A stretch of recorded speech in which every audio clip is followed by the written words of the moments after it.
A lot of people think about quitting their jobs and becoming traders. I'm talking today with someone who did just that, Al Brooks. Now, Al, you had a medical career, as I understand it, before you went into trading. How did you decide to make that switch? When I was at medical school at the University of Chicago, I had thoughts that maybe I should be downtown at the Merc or the Board of Trade. And throughout medical school, I just kept wondering, am I doing the right thing? And I decided I'm going to stick with medicine. So I did that for about 10 years, and then when I started having kids, I decided to start to trade. And I actually started trading the month of the crash in 1987.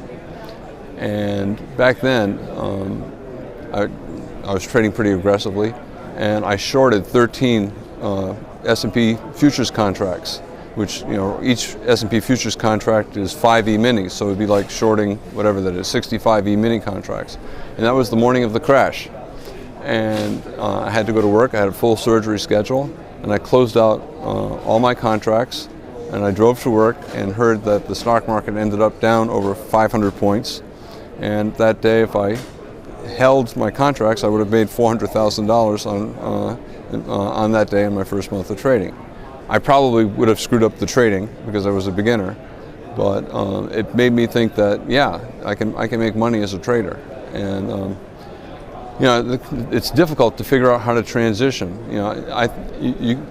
I think anyone starting trading is going to lose money for several years.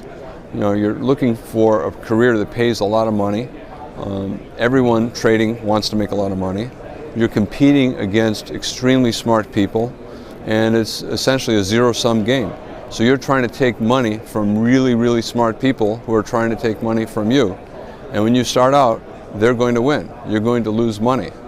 And but if you have the discipline and you're careful and you learn how to be objective and you try not to be greedy and you use stops, you use profit targets, I believe it's something that you can do.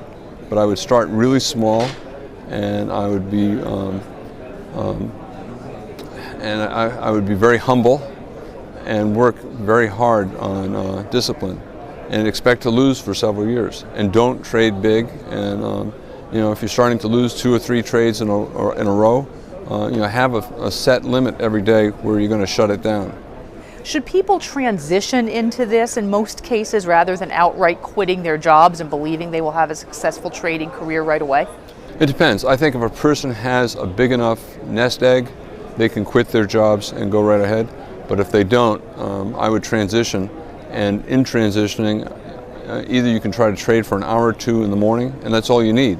I have friends who only trade an hour a day, and they make a living doing it. But I would trade small and risk very little. I would trade high volume markets like the FAS or the FAZ, where you're not going to get slippage, but you can you can stand. It trades the same as the major markets, and it's a very good way to learn without much risk. Great insights today, and I'm sure a lot of people will appreciate this. Thank you so much, Al. Thank you. This is the MoneyShow.com Video Network.